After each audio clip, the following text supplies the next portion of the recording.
Sumainyo ang Panginoon. At sumayo rin. Ang mabuting balita ng Panginoon ayon kay San Lucas.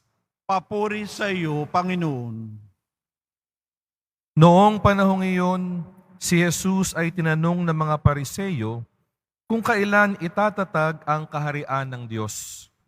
Sumagot siya, ang pagsisimula ng paghahari ng Diyos ay walang makikitang palatandaan at wala ring magsasabing nagsisimula na roon o rini, sapagkat ang totoo'y nagsimula ng maghari ang Diyos sa puso ng mga nananalig sa Kanya. At sinabi niya sa mga alagad, darating ang panahong hahangarin ninyong makita ang isa sa mga araw ng Anak ng Tao, ngunit hindi ninyo makikita iyon. At may magsasabi sa inyo, naroon siya o narini siya. Huwag kayong pumunta upang siya'y hanapin, sapagkat pagsapit ng takdang araw, ang Anak ng Tao'y darating na parang kidlat. Ngunit kailangan munang magbatasan ng maraming hirap at itakwil ng mga tao sa ngayon. Mga kapatid, ang mabuting balita ng Panginoon. Pinupuri ka namin, Panginoong Heso Kristo. Maupo po tayo.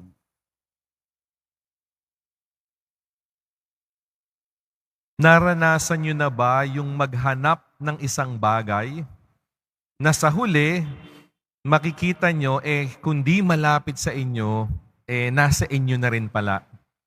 Noon pong panahon ng pandemic, isang beses nung ako'y naka-assign sa seminaryo, magmimisa ako sa isang mall. Subalit at tagal naghihintay nung magdadrive. Kasi ikot ako ng ikot, hinahanap ko yung face shield. Kasi hindi ka makakapasok sa mall noon kapag walang face shield. Kaya tinanong ako ng driver, Father, may hinahanap po ba kayo? Sabi ko, oo, hinahanap ko yung face shield ko. Alam natin, hindi tayo makakapasok sa mall kapag di natin yan suot. Napangiti yung driver, sabi niya, Father, suot nyo na po yung face shield. At nung hinawakan ko yung mukha ko, totoo nga, hanap ako ng hanap sa isang bagay na suot ko naman na, hindi ko nakikita. Nakaganti rin ako dun sa driver. Nung minsan naman, ako na yung naghihintay, siya naman yung ikot ng ikot dun sa isang lugar. Tila baga may hinahanap. At nung tinanong ko siya, Kuya, ba't di pa tayo umaalis? Sabi niya, Father, hinahanap ko lang po yung salamin ko bago mag-drive. At sabi ko, Kuya, nasa ulo mo na. Nakataas dito yung kanyang salamin sa ulo. May mga bagay na hinahanap natin, subalit nandyan na. Iyan po yung narinig natin sa mabuting balita. May mga Pariseyo na lumapit kay Jesus para magtanong. Ang tanong nila, kailan ba darating ang paghahari ng Diyos? When will the kingdom of God come? Siyempre, interesado sila. Sa tingin nila, darating ang Mesiya katulad ni Haring David at itatatag ang isang kaharian at magsisimula ang paghahari ng Diyos. Pero imbis sagutin ni Jesus na bukas, sa makalawa, sa isang buwan o sa isang taon, hindi yun yung sinagot niya. Kaya una pong tatandaan natin, mag-ingat tayo sa mga taong magsasabi kung kailan darating ang paghahari ng Diyos. Kasi kahit si Jesus, hindi niya sinabi. Tapos, hindi rin sinabi ni Jesus yung territory kung nasaan yung kaharian ng Diyos. So, hindi niya sinagot yung tanong na kailan, hindi niya rin sinagot yung tanong na saan maghahari ang Diyos. Hindi niya sinabing doon. Sabi niya nga, pag may nagsabi sa inyo, naroroon o naririnig, huwag kayong maniniwala. Huwag kayong pupunta dahil wala doon o wala rin. Sabi niya, sa huli, ang paghahari ng Diyos ay naririto na sa piling ninyo. Iyon ay nasa puso ng mga nananalig sa Diyos. Kaya pala hindi natin makikita, kaya pala hindi natin alam kung kailan darating kasi nasa sa atin na yung paghahari ng Diyos, nasa mga taong nananalig at nananampalataya sa Kanya. Meron daw pong isang maglolo na umiigib ng tubig sa isang balon, sa isang well. At habang nag-iigib, naging curious yung bata. Sabi niya, Lolo, nasaan po ba ang Diyos? Nasaan po ba ang Diyos? Ginawa ng lolo, binuhat yung kanyang apo at pinasilip dun sa balon na may tubig. At tinanong niya yung kanyang apo, sabi niya, "Apo, anong nakikita mo?" Siyempre, ang isasagot ng apo, yung nakikita niyang reflection niya sa tubig. Sabi niya, "Lo, ang nakikita ko lang mukha ko at sarili ko." Sabi ng lolo, ganun din pag tinanong natin kung nasaan ang Diyos, nasa sayo siya, nasa sa akin siya, nasa bawat isa siya, nasa puso natin ng Diyos. Kaya naman, tandaan natin mga kapatid, lahat ng inilikha ng Diyos, merong imprinta ng Diyos. Kung tatandaan natin sa aklat ng Henesis, nung ginawa ng Diyos ang mga tao, ginawa niya tayong kawangis niya. We were made in the image and likeness of God. At kung kawangis po tayo ng Diyos, merong imprinta sa atin, merong tatak sa bawat isa sa atin na nagpapakita ng presensya ng Diyos.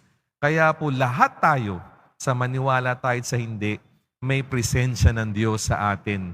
Kaya naman, alam natin na yung taong nagchichismis sa iyo na kinakainisan mo, may presensya pa rin ng Diyos sa kanya. Yung kapitbahay mo na masungit sa iyo, may presensya pa rin ng Diyos sa kanya. Yung iyong mister na hindi nakikinig sa iyo, may presensya ng Diyos sa kanya. Yung mga taong kinaiinisan, kagalit natin, may presensya ng Diyos sa kanya. Dapat lang po ipakita natin. Mga kapatid, ito po yung hamon sa atin. Habang naghahanap tayo ng presensya ng Diyos, maganda po muna ipakita natin sa iba. Bilang mga Katoliko, bilang mga Kristiyano, bilang mga tagasunod at deboto ng Poong Nazareno, pakita natin may imprinta sa atin ng Diyos. So, tuwing palang nagpapatawad tayo sa mga taong nagkamali sa atin, pinapakita natin yung kaharian ng Diyos sa ating pagpapatawad. Sa tuwing tayo tumatayo sa katarungan at hustisya, ipinagtatanggol ang mga mahihina, pinaparamdam natin sa iba ang kaharian ng Diyos. Kapag tayo ay tapat na naglilingkod, walang hinihiling na kapalit, ipinapakita natin yung kaharian ng Diyos. Mga kapatid, huwag nating hanapin kung nasaan ang kaharian. Huwag nating hanapin o tanungin kung kailan darating. Pinapaalalahanan po tayo ngayon nasa sa atin. All we have to do is to express it. Sabi ni Jesus, nasa gitna nyo na yung paghahari ng Diyos, nasa puso nyo. Para sinasabi ni Jesus, nandyan na sa harap nyo. Sa mga sinabi ni Jesus, makikita ang kaharian ng Diyos. Sa mga ginawa ni Jesus, makikita ang kaharian ng Diyos. Tawa, ganun din pong ipakita natin sa ibang tao. Let us appreciate each other because we all have the imprint of God in us. Lahat po tayo may kakayanang ipakita ang paghahari ng Diyos. So mga kapatid, yun po yung assignment natin ngayong araw na to. Iparamdam natin sa ibang tao, yung term nga ho ngayon, gulatin nyo sila. Paramdam nyo na nasa inyong paghahari ng Diyos. Gumawa ng isang mabuting bagay. Magpatawad sa taong humihingi ng tawad. Ipagtanggol ang naaapi. O kahit mga simpleng bagay, yung mga anak, ayusin yung kwarto at ipakita sa magulang. Yung mga magulang, magluto ng masarap na ulam. Yung mga nagsisilbi sa gobyerno, magsilbi ng walang hinihiling na kapalit. Gulatin natin sila sa paghahanap nila sa kaharian ng Diyos. Pakita natin na sa ating puso, sa puso ng bawat isa, sa pamamagitan ng sinasabi, ng iniisip at ginagawa natin. Amen.